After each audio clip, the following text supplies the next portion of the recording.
This video is about the COVID capital of Europe, aimed at the overseas audience, because a few people from around the world have asked me, why have you got the highest death rate in Europe from COVID-19 when you live in a rich, high-tech country?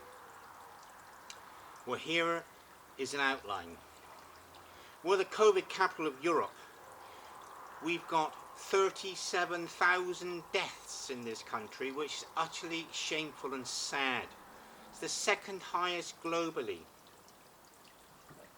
The government urges caution in comparing these figures with other countries. Well, they would do, since they're politicians and they want to give the best possible spin upon this sad situation. Britain is a densely populated island of 65 million people. Not 55 when I was a boy, but 65. But I'm very lucky to live in the southwest of England, and one of the counties of which is called Somerset. And in this part of the world, we're the fifth best in the country of only having the fifth least number of deaths per thousand. That's because it's largely rural in the southwest of England, compared to the urban centres, which naturally get hit higher with higher population density. Now, the world was alerted of the lockdown in Wuhan in January. Wuhan, China. I visited Wuhan back in 2012, so I've got some sense of identity with the epicentre of the source of this virus. On the 25th of January, scientists told the government that the UK had a very low risk of an epidemic. And the politicians spout the platitude, the government will follow scientific advice. But the trouble is, we've now learned, as the weeks gone by, that even the scientists don't agree. To the lockdown, we had a slow start. It was pussyfooting, piecemeal process. We had about 150 people who'd lost their lives before the lockdown was introduced in stages. Whereas the Czech Republic and Slovakia, they had a lockdown before they had any cases. And New Zealand was another country, in hard, uniformal, straight away, get control of the virus, keep the numbers of deaths low, and lift the lockdown as early as possible, which they're now doing. But no, Britain had to pussyfoot around. The country was saying, oh, let's test herd immunity.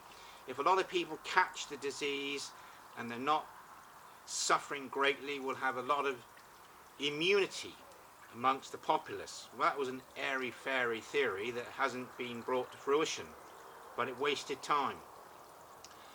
And scientists told the government, if we have a lockdown too early, the public will lose enthusiasm in supporting it. Support will wane. Well, that was a mistake. If you lived in China, you wouldn't have any choice about not obeying the government rules. And whilst we were listening to what was going on in Wuhan, we couldn't perceive that this epidemic would come our way. No, instead, the big news in January in Britain was who's going to pay for the bongs, the Big Ben, to celebrate Britain leaving the European Union. And then on the 25th of January, around about there for a few days, it was Chinese New Year. And we allowed hundreds, possibly 1,000 or two or more, of Chinese to go back to China to celebrate New Year and then come back to Britain. And I was being PC quiet. I thought I better not say this. And then also I was thinking we should ban flights from China to Britain. And then I later learned that the United States of America was doing just that. And whilst Spain had banned football, La Liga, top flight football banned, we had the Atletico Madrid fans piling into Liverpool to watch a match in mid-March with 52,000 spectators, amid whom people were spreading the disease. And then to add on top of that, we had the 4-day Cheltenham races, horse races, and then the Stereophonics pop concert, and we had other big famous gatherings as well, where people were spreading because they were carriers. And we had agency staff working in old people's homes, going to 1 or 2 or 3 different homes as agency workers. So that didn't help. And we had a poor record on test, trace and isolate. And on Monday the 16th of March, the Prime Minister recommended that we didn't visit restaurants, pubs, cafes. And the following week, Monday the 23rd, it was formally announced that we had to comply. So that was a week wasted where thousands of people were contracting the disease. And whilst we had the lockdown in its formal stages, the government made no contingency plans here because the London Underground trains were packed. Buses. People were seen disgorging out of buses on television news. And whilst all this has been going on since February, London Heathrow Airport, we've had 18 million people landing at the airport where they were initially had their temperature taken off a screen. That was abandoned because that wasn't deemed to be that effective. So that's 15,000 daily passengers still arriving in London. And of course, we have London, which is a world city. In geographical terms, that means unlike a city like Guatemala City, London has massive contacts with virtually every country in the world, so we're going to have a big influx of passengers. Now, when the lockdown was formalised, the police were given powers to give lenient fines for people who were breaking the rules. And all it was a petty £60 fine, pay straight away and you'll only pay £30. And that was the same as the likes of myself suffering the same amount of money for a fine for accidentally driving in a bus lane in Swindon in the rain in January, and I wasn't deliberately putting other people's lives at risk.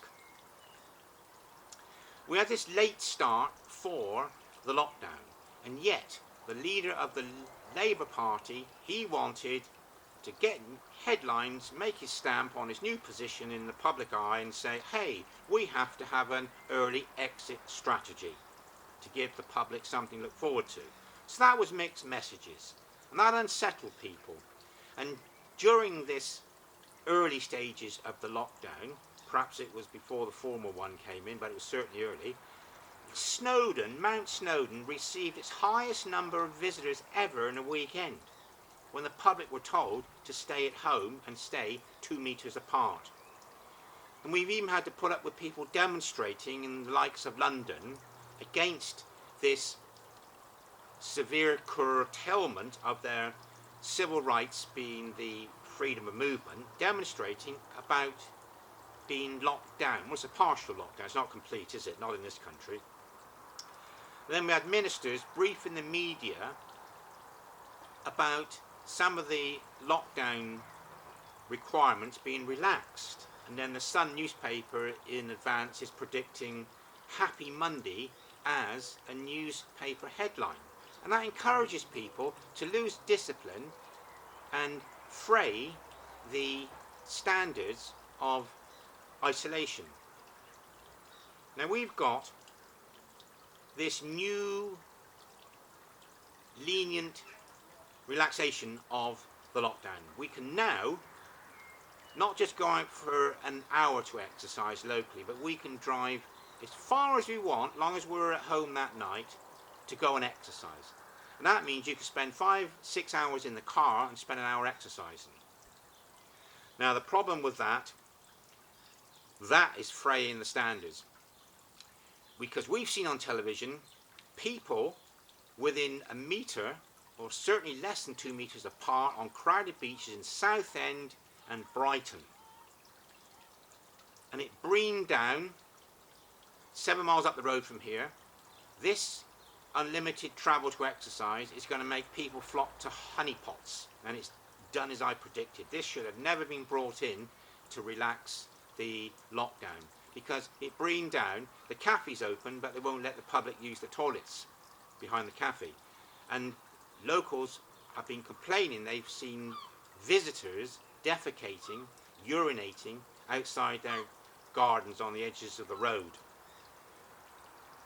So this is really bad news. And yet we're not allowed to visit someone else in their home, notwithstanding that you could have been talking to them on the phone for 8 weeks, knowing they're both self-isolating and one cannot visit the other. And yet people have been flouting this rule in public. Look at those press photographers outside Dominic Cummings' house in London, shoulder to shoulder with no masks on, scrambling for photographs of this man. So unlimited distance means people will be sitting in cars longer than they'll be exercising. This exercising concept of people just sitting on a beach and paddling in the sea, to me, really broadens the definition of exercise, doesn't it? And at the end of May, this government in Britain is going to quarantine passengers flying into Heathrow, except for those who are coming from Ireland.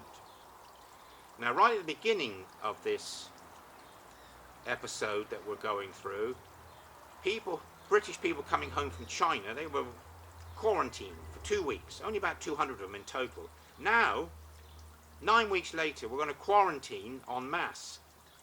And that is a bit ridiculous, because people are going to be travelling into London, brushing shoulders on trains and passing the disease on potentially. And yet this quarantine concept was put into force in Israel about 7 weeks ago. And Aer Lingus, about 10 days ago, from the 27th of May, which is today, we saw on one of their flights, it was packed. No one was social distancing. So this country, it's going to be lifting restrictions in June on the 1st and on the 15th. But as predicted, there's going to be spikes in the number of deaths, and they're going to start closing down parts of the country.